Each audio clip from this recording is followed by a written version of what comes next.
أعوذ بالله من الشيطان الرجيم بسم الله الرحمن الرحيم الحمد لله رب العالمين وبه نستعين على أمور الدنيا والدين والصلاة والسلام على أشرف الأنبياء والمرسلين وعلى آله وصحبه أجمعين أما بعد يا حي يا قيوم برحمتك أستغيث أصلح لي شأني كله ولا تكلني إلى نفسي طرفة عين لا إله إلا أنت سبحانك إني كنت من الظالمين. Assalamualaikum warahmatullahi wabarakatuh.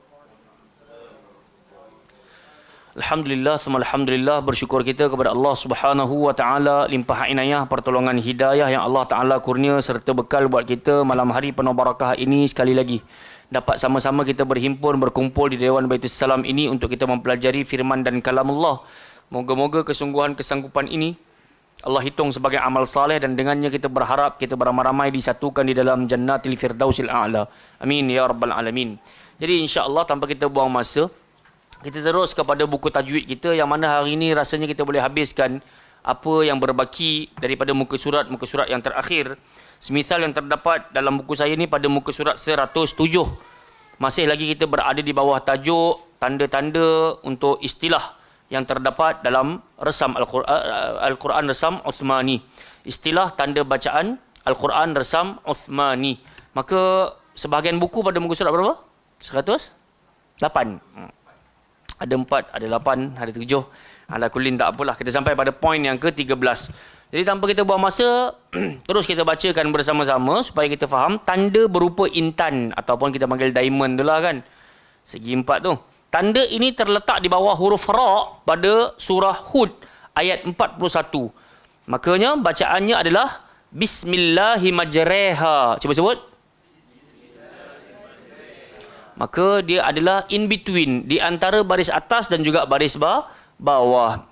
Jadi kita kena baca dia dengan bacaan imalah. So macam kita pun dalam bahasa Melayu kita pun ada imalah, kereta. Kita sebut kereta.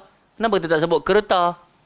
So tak apalah. So dalam bahasa Arab ni dia memang ada istilah yang dipanggil imalah untuk kita bunyikan di antara baris atas dan juga baris bawah. Dan bacaan ini dipilih oleh Imam Hafs an Asim. Maka kita taklid sahaja bacaan dia. Jelas? Tanpa perlu kita dakwa-dakwi lah. Kerana ini bacaan mu'tabar satu dunia baca. Bismillahimajreha wa mursaha. Baik, ia menunjukkan bacaan imalah fathah huruf ra kepada kasrah. Ni kita kata apa tadi, in between lah, tidaklah baris atas sangat majra, tidak pula majri. So di antara keduanya majre, mencondongkan bacaan baris di atas hampir kepada baris di bawah, dan imalah alif kepada ya mencondongkan bacaan alif mad hampir kepada ya mad.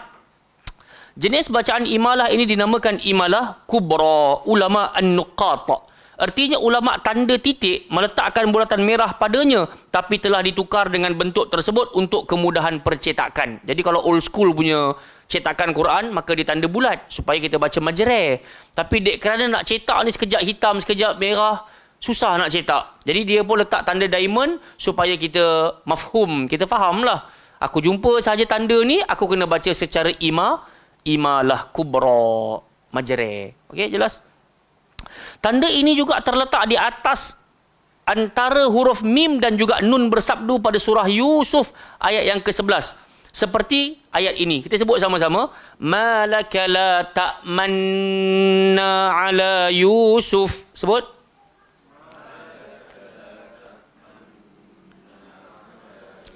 So masa nak sebut nun tu kita kena muncungkan bibir. Man. Kena muncung bibir lah. So kaedah ini dipanggil ishmam.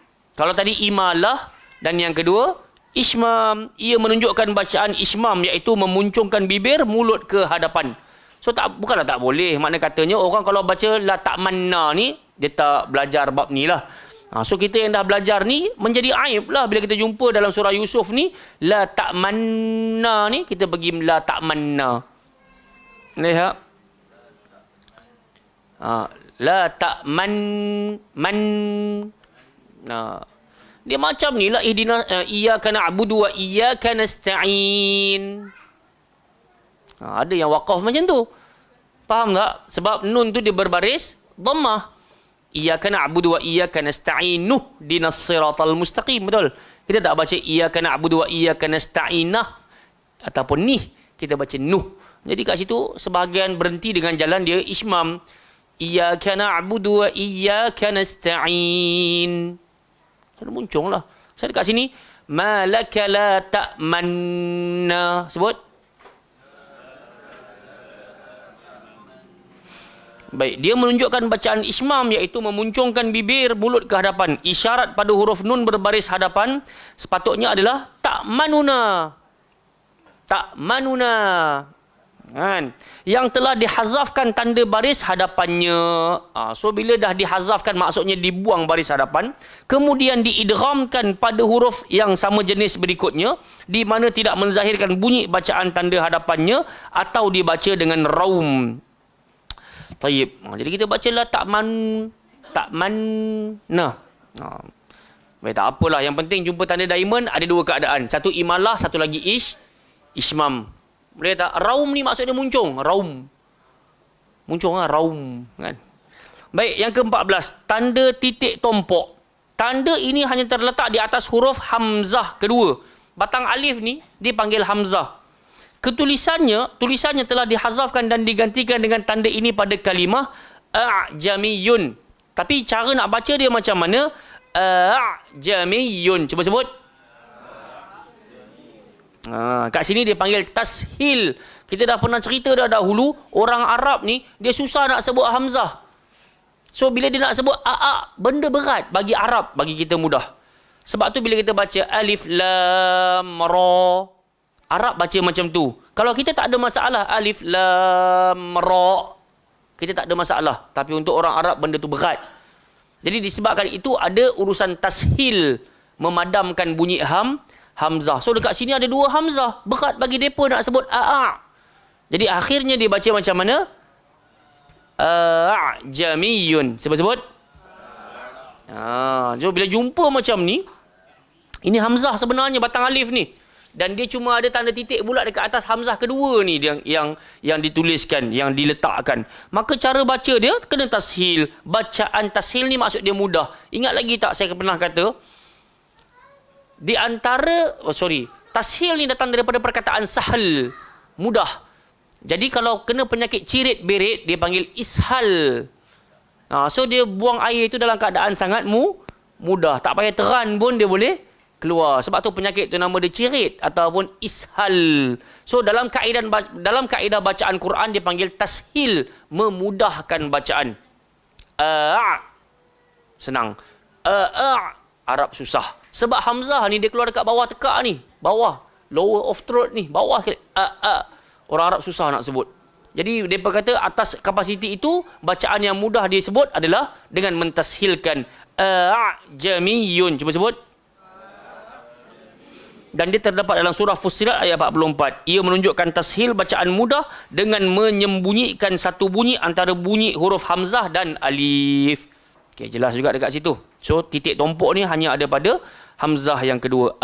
Dibaca dengan Huruf sin kecil. Huruf ini terletak di atas huruf akhir pada beberapa kalimah tertentu menunjukkan bacaan saktah, iaitu menghentikan bacaan sekejap tanpa bernafas. Saktah ni maksud dia sakata. Sakata diam. Tapi diam dekat sini tak buang nafas, tarik nafas baru. Tak. Mana katanya dengan nafas yang sama kita diam sekejap. Boleh faham? Maka itu dipanggil saktah. Ingat tak Syarul? Sakata maksud apa? Diam.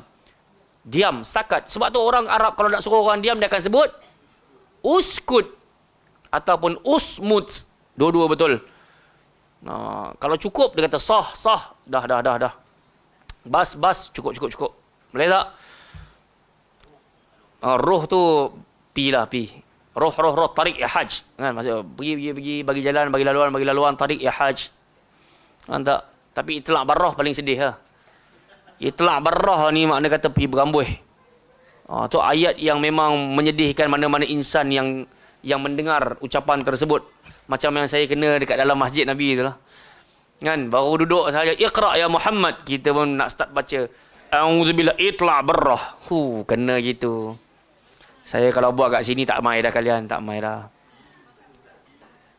Hari ni, besok dia kata, saya kata, itlaq barrah. Ta'tiyal bukrah wa nabda'. Besok orang datang kita mula sekali lagi. Besok datang pula. Iqra ya Muhammad. A'udzubillah itla' barrah. Sayu. Sampai 2 minggu saya pun pegang gak syekh saya tu, saya kata tak boleh tahan ni. Ana atika mundu usbu'ain wa qara'tu laka a'udzubillah wa lam asil minasyaitanir rajim faqulta li itla' barrah limadha ya syekh. Syekh, aku mai 2 minggu dah ni baru a'udzubillah tak ada minasyaitanir rajim pun kena halau dah. Awat. So dia kata, sabruka huna al-an, sabruka huna. Kau hanya mampu bertahan sampai tahap ni je Faiz, dia kata. So saya kata, kenapa Syekh? Maka dia kata, itu yang saya selalu pesan pada kalian kalau kalian baca dengar. Bacalah Al-Quran dengan hati. Jangan baca dengan nafsu. Makanya kalau kau baca dengan hati, kau takkan sebut auzubillah. Sebab tu aku halau kau. Sebab tu yang kita belajar di awal-awal, nanti dah habis buku ni kita patah balik kepada Iqra. Hamzah keluar dekat mana, Ain keluar dekat mana, Zal keluar dekat mana, Kha keluar dekat mana, Nun keluar dekat mana. Semua tu nak kena buat ulangan kembali. Tak lain tak bukan untuk kita mantapkan bacaan lah. Barulah bacaan yang kita belajar tu dia membekas dalam hati. Tidaklah hanya sebatas-batas habis muka surat 50 #dan Al-Baqarah. Tak jadi ya. Bukan itu yang kita duk kejar-kejar. Baik. Jadi sin kecil dia masuk dia diam. Riwayat Hafs dari qiraat Asim saktah tanpa perselisihan. Pendapat menurut At-Tariq Asy-Syatibiyah ada 4 tempat. Penjelasannya lebih lanjut boleh diikuti dalam tajuk bacaan saktah dalam buku ni. Kita dah bahas dah dahulu. Di antaranya dalam surah Al-Mutaffifin tu ada ayat apa?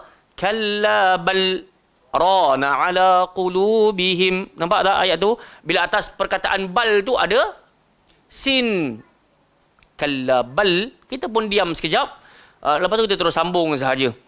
Nanti kita patah balik lah. Peringatan. Nombor 1. Ni dah nak habis ni. Nak habis pun banyak lagi. Ha? Boleh lah kot. Nak habis kan tak? Kita sambung minggu depan nanti.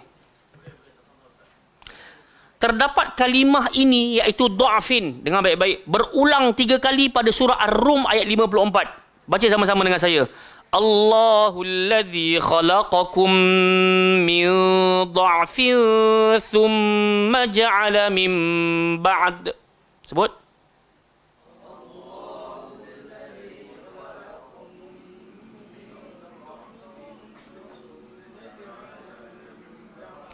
ثم جعل من بعد ضعف قوة ثم جعل من بعد قوة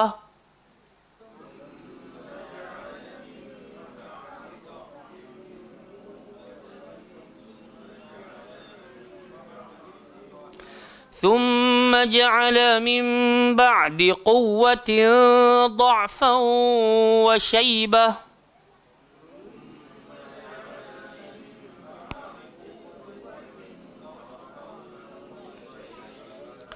Apa yang terdapat dekat sini? Ada perulangan kalimah dha'fin 3 kali dalam ayat ini. Menurut riwayat Hafs, huruf dot pada kalimah tersebut boleh dibaca dengan 2 wajah. Huruf yang pertama atau dot yang pertama dibaca dengan baris atas. Macam yang kita baca tadi. Dha'fin, dha'fin, dha'fin.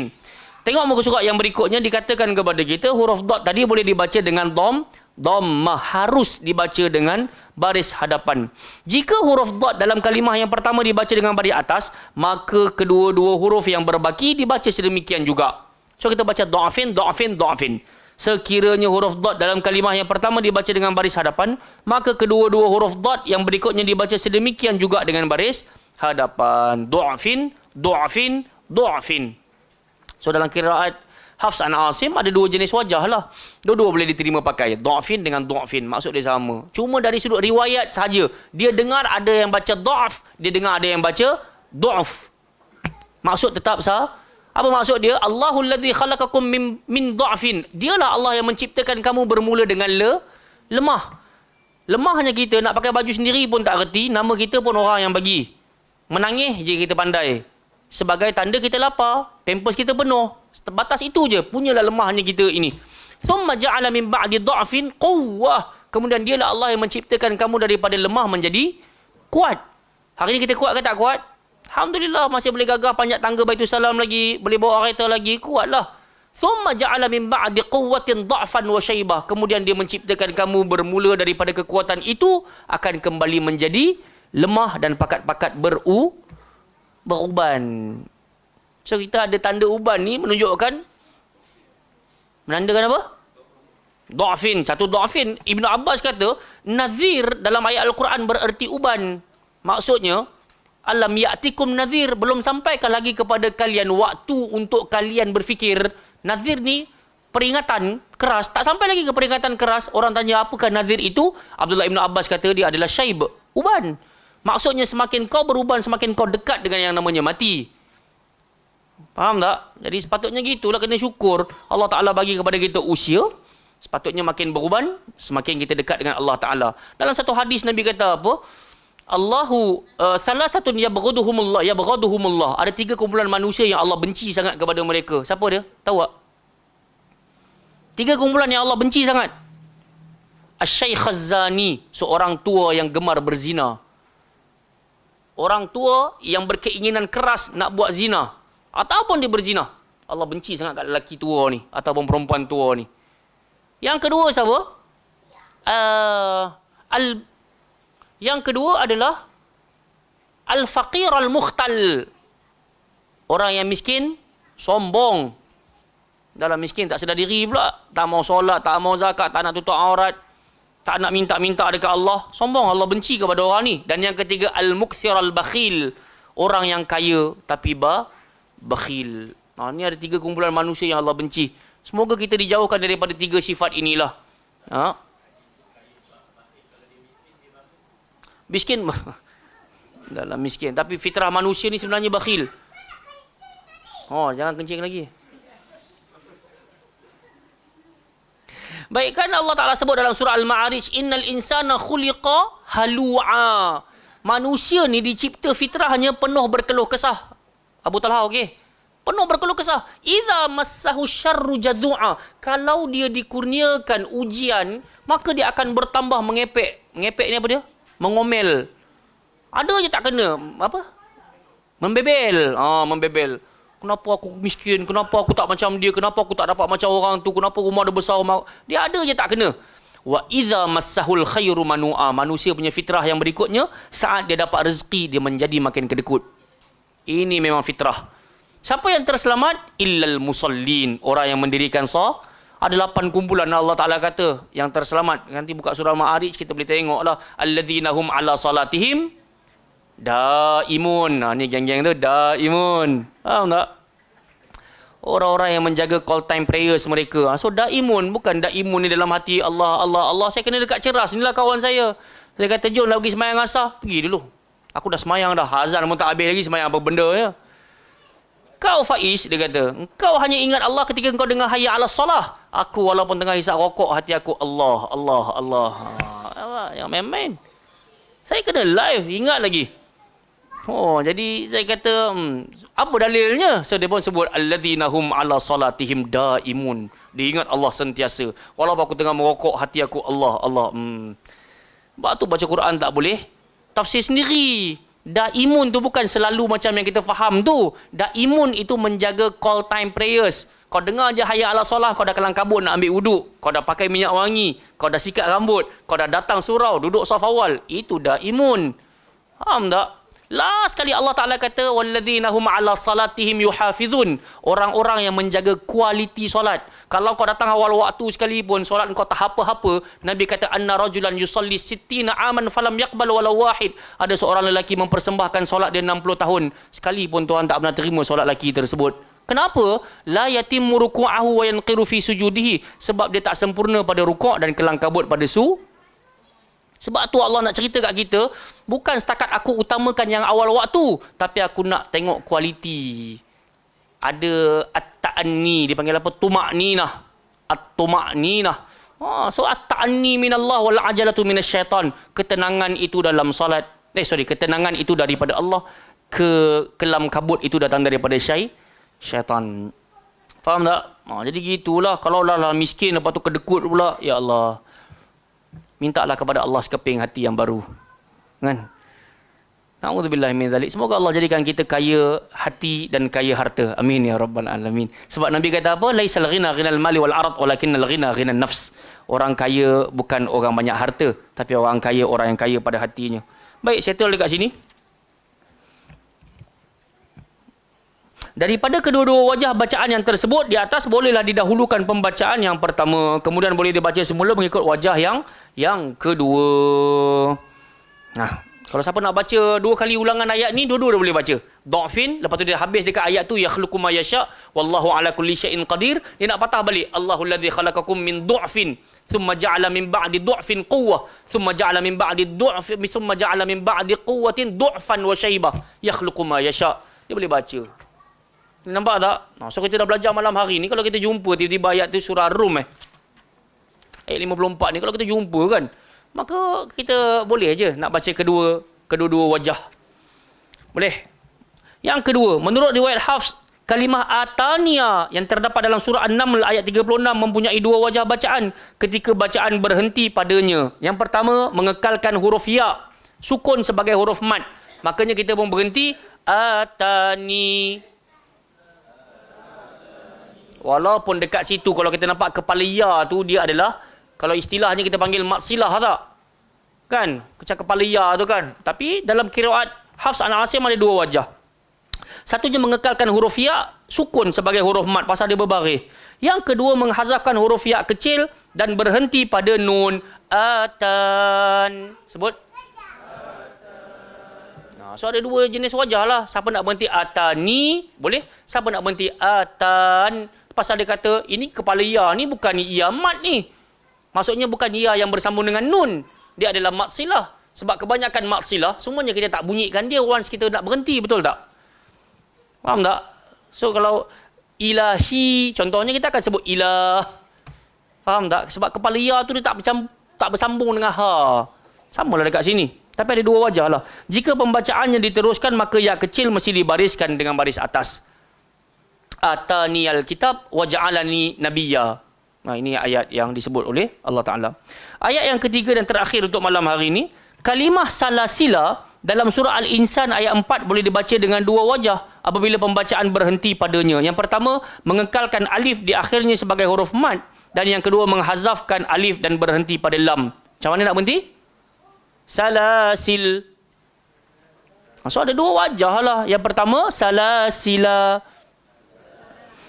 Ketika meneruskan pembacaannya, huruf alif dihazafkan dan huruf lam dibaca baris di atas dengan 1 saja harakat. Salasila wa aghlala. Faham tak?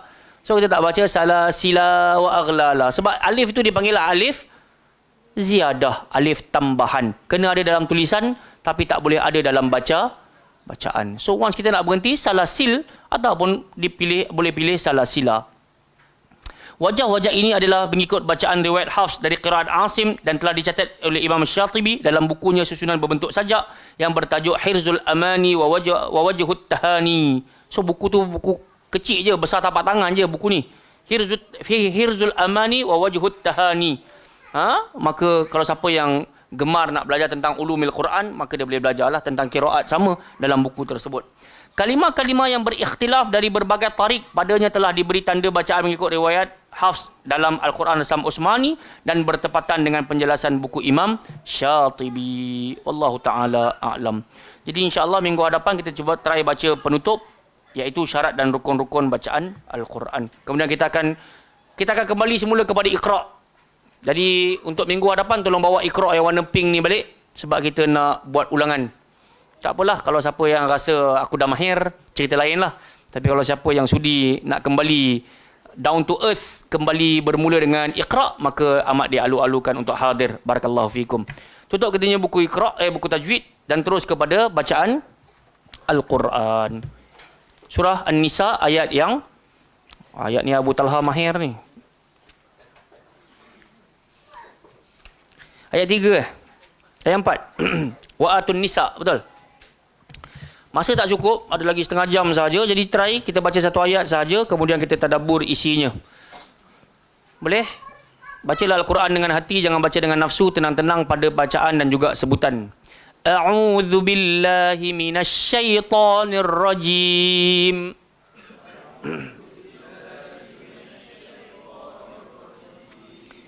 Wa atun nisaa sadaqatihinna nihlah.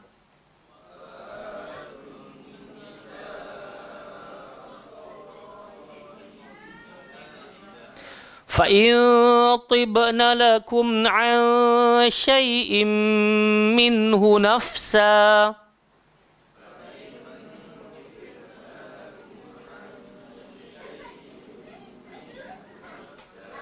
فكلوه هنيئا مريئا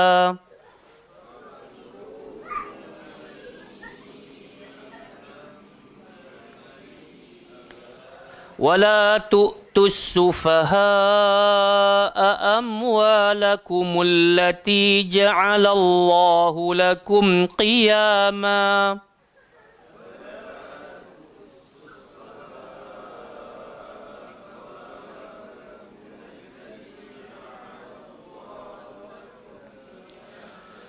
التي جعل الله لكم قياما وارزقوهم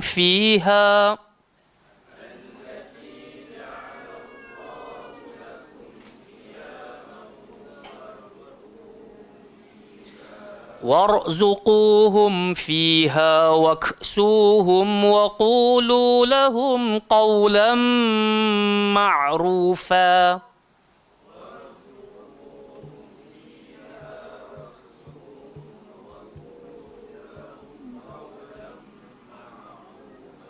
Orang pertama baca ayat 3, baca ayat 4, orang kedua baca ayat yang kelima. Syarul boleh mula dulu kot.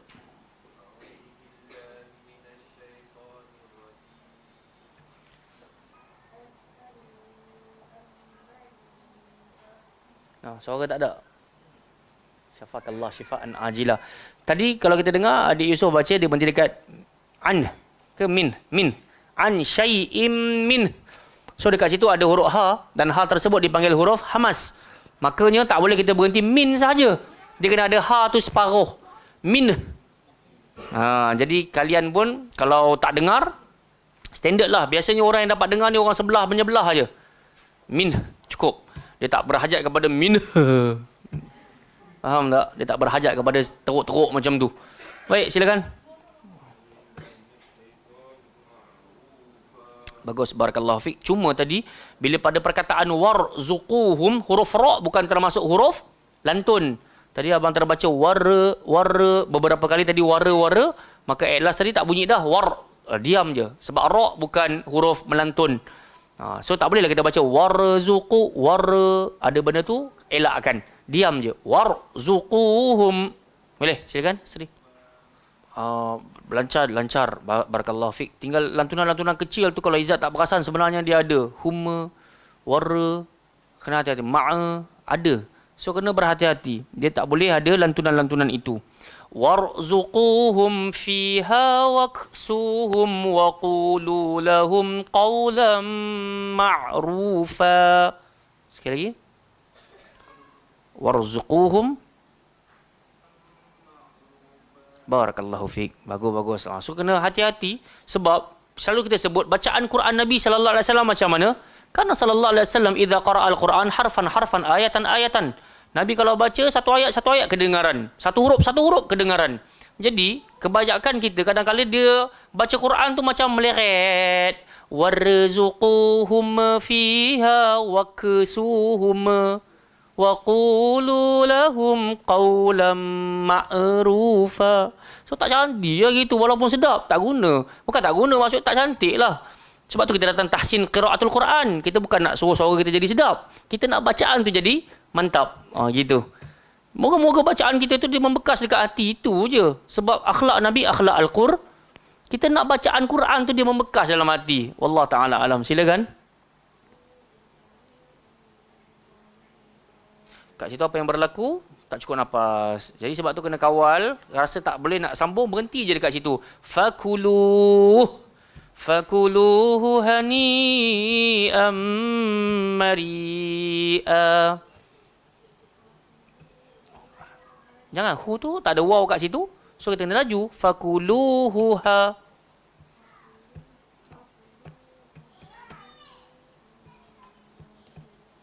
Mari'a. Hu pendek. Fakuluhuha.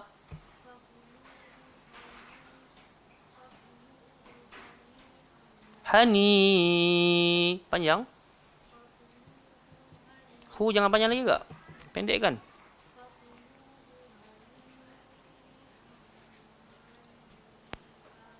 Jadi sebagaimana hani tu punya panjang, mari pun, mari a tu pun kena panjang macam hani juga. Silakan.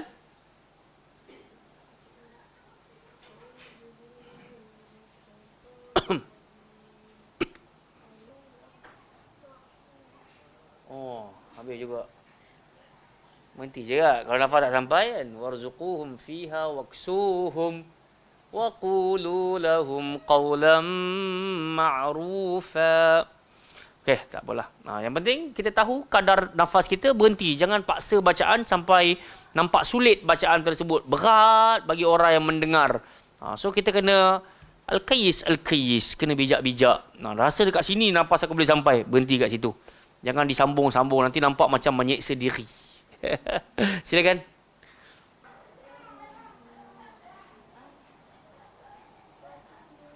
Fakuluhu hani. Fakuluhu hani. Fakuluhuha. Tak. Fakulu tu panjang, hu tu pendek. Fakuluhu hani'am.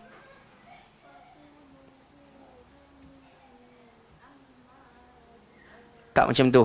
Dengar betul-betul. Fakuluhu hani'am mari'am.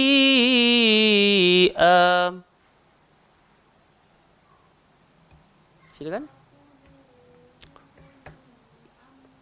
Betul. Hani'am mari'a. Okay, barakallahu fiqh. Tak apa, mata nak kena pantas. Sebab tengok, kenapa kita tak boleh panjang? Pasal lepas mim tadi tak ada batang alif. Kalau ada batang alif, bolehlah kita baca mari'a. Tapi tak ada alif selepas tu. So, terus ada ra je baris bawah. Maka mim tak boleh baca mari. Dia kena mari'a. Tengok saja. Kenapa kita kena panjangkan? Kalau ada alif, waw dengan ya, awi. Alif, waw, ya. Mat asli. Kalau sebelum alif, baris atas. Kalau sebelum waw, baris depan. Betul? Kalau sebelum ya, baris bawah. Kalau ada benda-benda ni, baru kita baca dua harakat. Kalau tidak, jangan panjangkan. Boleh? Silakan, ada lagi. Pada perkataan waksuhum tadi ada hamas tak dekat situ? Wak. Ada bunyi tak? Saya tak dengar, saya jauh. Kalau ada bunyi, betul. Kalau waksuhum, tak betul. So, dia kena ada angin. Wak. Cuba sekali lagi. Warzuquhum.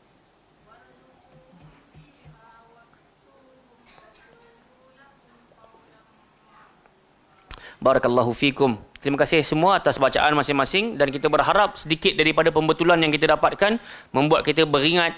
Boleh jadi orang lain yang salah, tapi setelah dia dibetulkan, kita dapat input dekat situ. Jumpa nun, ada sabdu, kita kena dengung.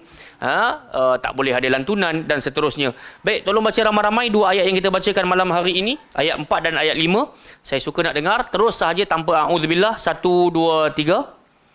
Wa atun nisaa saduqatihinna nihlah. Sambung.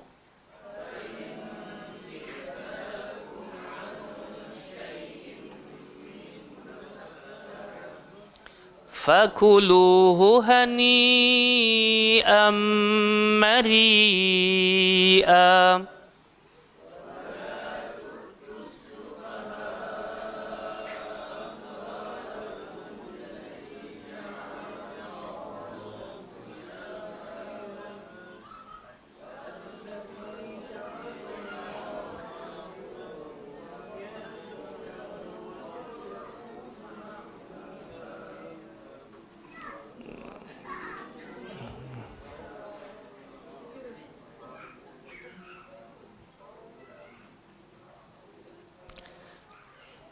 Subhanakallahumma bihamdika. Dah. Baguslah, makna kata ada yang sambung, ada yang penting dalam membaca Al-Quran ini kita kena tahu dekat mana aku kena waqaf, dekat mana aku boleh ibtidak. Siapa cepat, siapa lambat tu cerita lain. Tapi dekat mana kita berhenti dan kita tarik balik untuk sambung, itu keutamaan. Sebab kalau kita main baca saja kadang-kadang maknanya boleh lari. Kita ibtidak pada tempat lain, kadang-kadang makna boleh lari. Baik. Jadi saya baca seorang diri dan kemudian kita tadabbur isinya. Wa atun nisaa sadaqatihinna nihla fa in tibna lakum an syai'in minhu nafsa fakuluhu hani'an mari'a ولا تؤتوا السفهاء أموالكم التي جعل الله لكم قياما وارزقوهم فيها واكسوهم وقولوا لهم قولا معروفا. Masih lagi berada dalam ayat berkenaan dengan perkahwinan. Makanya Allah Ta'ala berpesan kepada kita, saat engkau nak berkahwin, wa'atun nisa sadaqatihinna nihlah. Berikanlah kepada perempuan-perempuan yang hendak engkau nikahi dengan mas kahwin. Nihlah. Sebagai apa? Mahar. Dan mahar ni lah yang kita boleh tentukan sebenarnya kan. Maknanya nak bagi kat berapa kat bakal isteri kita. Tapi kita berada di sebuah tempat, sebuah negara yang mementingkan hantaran. Sampai-sampai memberatkan. Sepatutnya Nabi suruh mudahkan dalam urusan perkahwinan. Sebab itu Nabi SAW kata, kalau nak berkahwin, bagilah mas kahwin walaupun hanya sebentuk cincin besi. Tak payah nak emas, sangat-sangat. Boleh je bagi besi. Dan Nabi SAW anjurkan untuk sembelih at least seekor kambing. Untuk buat apa? Jemput orang-orang. Siapa dia orang paling penting kita jemput? Siapa? Orang miskin? Jiran. Jiran ni penting. Sebab itu Nabi SAW sebut, man kana yu'minu billahi wal yaumil akhir falyukrim jarah. Barang siapa klaim dia beriman pada Allah dan hari akhirat, dia kena muliakan jiran dia. Sebab tu kalau kita ada anak, kita nak anak kita berkahwin, orang paling penting untuk kita bagi tahu adalah sebab apa? Sebab anak kita bila bawa balik rumah kita, seorang wanita, maka jiran-jiran ketika tak diajak akan menimbulkan Tapi saudara mara kita di kampung halaman sana, dia takkan cakap apa-apa. Pasal dia duduk jauh. Tapi anak kita ni, dia bawa balik lelaki, dia bawa balik perempuan. Kalau jiran kita dah tahu, dia kata, tu menantu dia tu. 2 minggu lepas dia buat kenduri dekat Cyberjaya. Lebih kurang macam tu lah. So, orang pun tahu. Tapi kalau tak bagi tahu jiran, itu yang kadang-kadang boleh mengundang fitnah. Tiba-tiba jiran telefon, Jais suruh datang rumah serbu. Dan semisalnya. Tunjuk kad kahwin pula, dah kawan kena saman pula. Faham tak? Sebab tu utama hidup berjiran. Poin dekat sini, Allah ajarkan kepada kita, kalau kau nak kahwin, at least adakan sebahagian hartamu untuk dijadikan sebagai mahar. Mahar yang macam mana kita sebut tadi lah, ada nasyai, at least ada hadid, ada cincin besi. Tapi kalau mampu bagi emas, afdal. Baiklah bagi kat pasangan kita. Fa in tibna lakum an syai'in minhu nafsa, maka kata Allah Taala kemudian, jika mereka menyerahkan kepadamu sebahagian daripada mas kahwin itu, fakuluhu hani'an mari'a, maka terimalah dan nikmatilah pemberian itu dengan senang hati. So isteri yang baik, ialah maksud sebelum nak kahwin tu kan kita bincang, saya rasa saya nak bagi dekat awak RM3,000 sebagai mas kahwin, contohnya kan. Jadi kalau isteri tu kata, bang, saya tengok abang pun baru mulakan kerja, nah saya bagi abang RM2,000 lah, saya ambil RM1,000 pun jadilah. Maka Allah kata, fakuluhu hani'an mari'a. Nikmatilah pemberian isteri itu. Hani'an mari'a. Dengan baik dan juga dengan senang hati. Menunjukkan dekat sini, di awal-awal perkahwinan tu, kalau ada sifat-sifat suka berkongsi ni, fa insya-Allah, lama boleh bertahan perkahwinan tersebut. Tapi kalau di awal-awal perkahwinan pakat-pakat berkira, kita risau dia jadi kanser yang membarah. Sampai nak beli seluar dalam pun berkira-kira. Sampai nak beli baju pun berkira-kira. Nak beli kopiah pun berkira-kira. Tak jadi.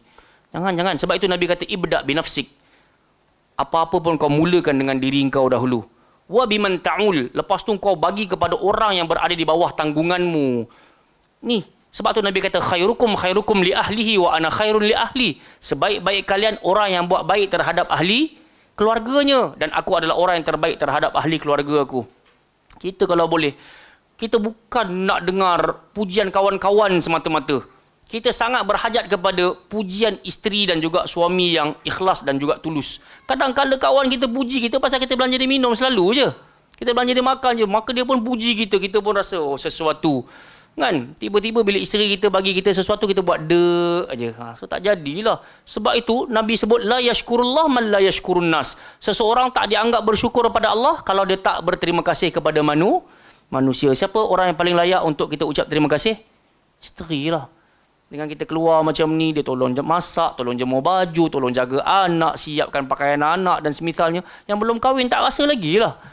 Tapi yang dah kahwin ni tengok isteri duk urus, kita rasa tak sampai hati aku nak buat maksiat dekat luar. Tak sampai hati aku nak duakan dia. Tak sampai hati aku nak buat perangai belakang dia. Sampai tara tu, Ashan Arab sebut Ashan Kan? Sebab apa? Pasal pakat masing-masing jaga kehormatan diri dan jaga tanggungjawab masing-masing. Moga-moga Allah Ta'ala kurniakan kepada kita keluarga yang penuh dengan mawaddah, sakinah dan juga rahmah. Amin. Ya Rabbal Alamin.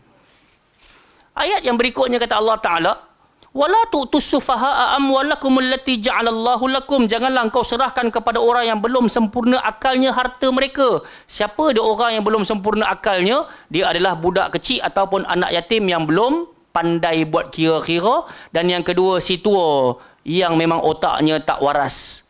Kalau dia memang keturunan kaya tapi otak dia tak berapa nak sihat dan sempurna, kalau dia besar sekali pun Allah kata wala tu'tus sufaha, jangan bagi harta tersebut kepada mereka. Allati ja'alallahu lakum qiyama. Yang mana kamu yang dijadikan Allah sebagai pokok kehidupan. Maksudnya kita ni jadi orang yang tolong uruskan kehidupan dia. Pasal akal dia kurang mahir nak buat kira-kira mana betul mana salah, dia tak boleh nak bezakan lagi. So kita ni dianggap sebagai orang yang menguruskan pokok kehidupan. Qiyama. Warzuquhum fiha. Apa lagi kata Allah Subhanahu Wa Taala? Berilah mereka belanja.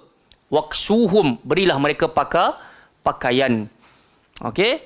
Wa qulu lahum qawlan ma'rufa, dan ucapkanlah ucapan yang baik-baik kepada mereka. Jadi jemaah yang dimuliakan oleh Allah Subhanahu Wa Taala, dengan baik-baik untuk kita mendapatkan kenikmatan hidup berkeluarga ni, sebenarnya metod dia Allah dah ajar dah dalam ayat ni. Jelas dah.